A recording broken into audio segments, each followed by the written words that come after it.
बिस्मिल्लाहिर्रहमानिर्रहीम। जो भी इस हलीम को खाएगा वो सालों तक भूल नहीं पाएगा। इतना मज़ेदार बनता है ये हलीम और घर में बनाना बहुत ही आसान है।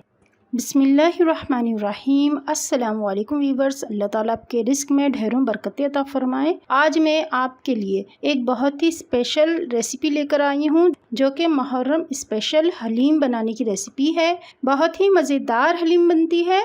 घर पर आप आसानी के साथ ये हलीम बना सकते हैं। रेसिपी अच्छी लगे तो लाइक और शेयर ज़रूर कर दिया करें और चैनल पर नए हैं तो चैनल को सब्सक्राइब कर दीजिएगा और बेल आइकन को ज़रूर प्रेस कीजिएगा। इससे मेरी हर न्यू रेसिपी आपको सबसे पहले मिल जाया करेगी। तो आइए हम अपनी रेसिपी की तरफ आते हैं। हलीम बनाने के लिए सबसे पहले गंदम और जौ और दालों को हम भिगो देंगे। तो इसके लिए बेहतर होगा कि पूरी रात के लिए भिगो दिया जाए तो ज़्यादा बेहतर होता है, लेकिन मुझे आपको बताना था इसलिए मैंने अभी इसको भिगोया है आपके सामने। तो रात को मैंने नहीं भिगोया था इसको, तो इसी वक्त मैं भिगो रही हूँ। तो इसके लिए मैंने यहाँ पर गंदम ली है, साबित गंदम 2 कप, जो 1 कप।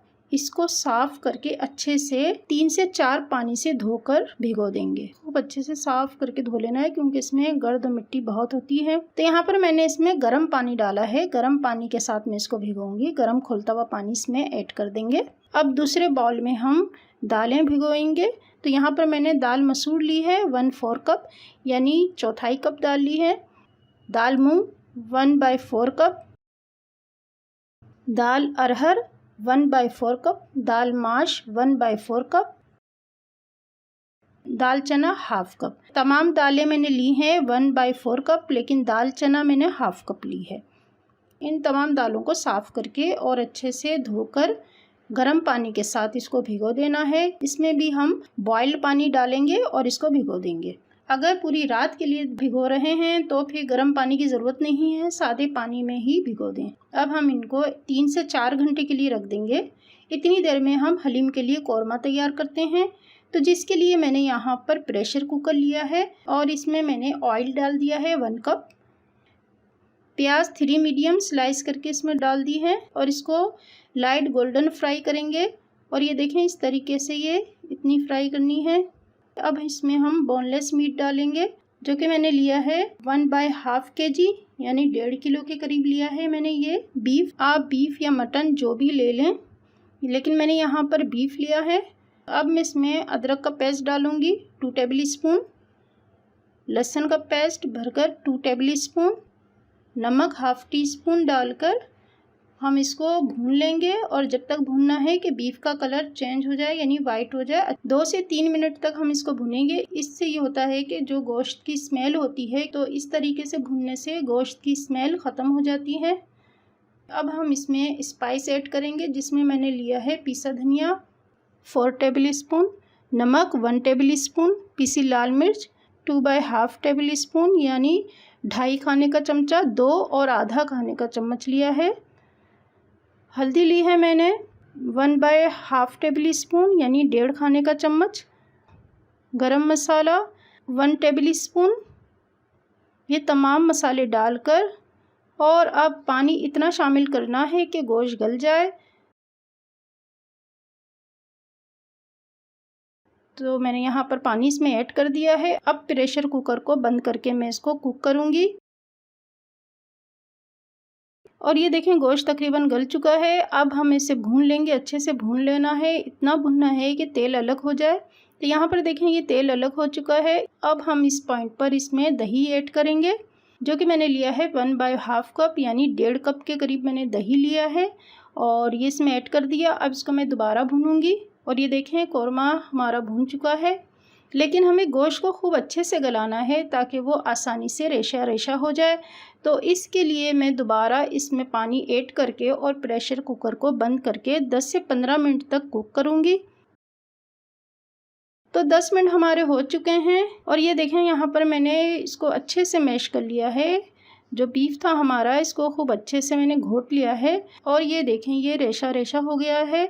अगर आप चाहें तो चॉपर में डालकर हल्की सी मशीन चलाकर बारीक कर लें, लेकिन ज़्यादा बारीक नहीं करिएगा क्योंकि ज़्यादा बारीक करने से हलीम में जो रेशा होता है वो नहीं बनेगा।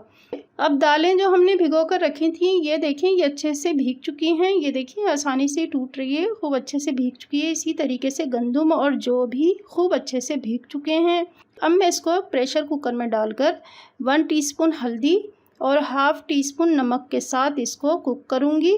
तो ये देखिए मैंने दालों को अच्छे से कुक कर लिया है, गला लिया है। और इसी तरीके से मैंने गंदम और जौ को भी 1 टीस्पून हल्दी और हाफ़ टी स्पून नमक डालकर खूब अच्छे से प्रेशर कुकर में गला लिया था, पका लिया था। अब मैं इसको घोटकर बिल्कुल बारीक कर लूँगी। आप चाहें तो ब्लेंडर जग में डालकर भी इसको ब्लेंड कर सकते हैं, जिससे ये अच्छे से बारीक हो जाता है। तो आधा मैंने ऐसे ही घोटा है और आधे को मैंने ब्लेंडर जग में डालकर बारीक कर लिया था। तो आप चाहें तो ब्लेंडर जग में डालकर ब्लेंड कर लें, इस तरीके से भी बहुत अच्छा बारीक हो जाएगा। तो ये सब चीज़ों को मैंने अच्छे से मैश कर लिया है। अब मैं इनको एक साथ मिक्स कर दूंगी, यानी एक साथ इनको अच्छे से मिक्स कर देना है। और ये देखें मैंने यहाँ पर एक बड़ा पतीला लिया है, इसमें मैं ये डाल दूंगी। और ये देखें मैंने दालें जो थी हमारी मैश हुई हुई और गंदम और जो हमने कौरमा बनाया था, ये तीनों चीज़ें मैंने इस पतीले में डाल दी हैं और इसको अच्छे से मिक्स कर लेंगे। अब हमें इसमें पानी ऐड करना है, लेकिन हम गर्म पानी लेंगे, यानी बॉयल पानी लेंगे। ठंडा पानी नहीं डालना, गर्म पानी डालना है इसमें। ये देखिए मैंने यहाँ पर 1 से 2 लीटर के करीब पानी गर्म कर लिया था, बॉयल कर लिया था। और अब मैं इसमें मिक्स कर दूंगी, पानी ऐड कर दूंगी और इसको खूब अच्छे से मिक्स करते हुए कुक करना है। तो इसी पॉइंट पर आप नमक मिर्च चेक कर लीजिएगा, अगर आपको कम लगे तो आप ऐड कर सकते हैं। और एक चीज़ मैंने इसमें और ऐड की है, वो है भुना कूटा सफ़ेद ज़ीरा। इसको मैंने हल्का सा तवे पे भून के रोस्ट कर लिया था और इसको मैंने बारीक पीस कर 1 टेबल स्पून इसमें मैंने ऐड कर दिया है। अब हम इसको 10 से 15 मिनट तक स्पून चलाते हुए हमें इसको कुक करना है, मिक्स करते हुए। तो ये देखें ये बहुत ही मज़ेदार और रेशेदार हलीम बना है, देखने में बहुत ही ज़बरदस्त लग रहा है। यकीनन आपको भी अच्छा लग रहा होगा देखने में। तो इस रेसिपी को ज़रूर ट्राई कीजिएगा, इंशाल्लाह आपको ज़रूर पसंद आएगी। अगर आपने अभी तक वीडियो को लाइक नहीं किया है तो प्लीज़ वीडियो को लाइक और शेयर ज़रूर कर दीजिएगा। और हमारे चैनल ज़ाबिस किचन पर नए हैं तो चैनल को सब्सक्राइब ज़रूर कर दीजिएगा। तो ये लीजिए मज़ेदार हलीम तैयार हो चुका है। ऊपर से हरा धनिया, पुदीना, हरी मिर्च, अदरक, लीमू, लेमन और फ्राई प्याज वगैरह ऐड करें और मज़ेदार हलीम को गरम गरम सर्व करें। जो भी इस हलीम को खाएगा वो सालों तक भूल नहीं पाएगा। इतना मज़ेदार बनता है ये हलीम और घर में बनाना बहुत ही आसान है। तो इसको ज़रूर बनाइएगा, इंशाल्लाह ये रेसिपी आपको ज़रूर पसंद आएगी। अपना बहुत बहुत ख्याल रखिएगा, दुआओं में ज़रूर याद रखिएगा। अगली वीडियो तक के लिए अल्लाह हाफिज़, अल्लाह निगहबान।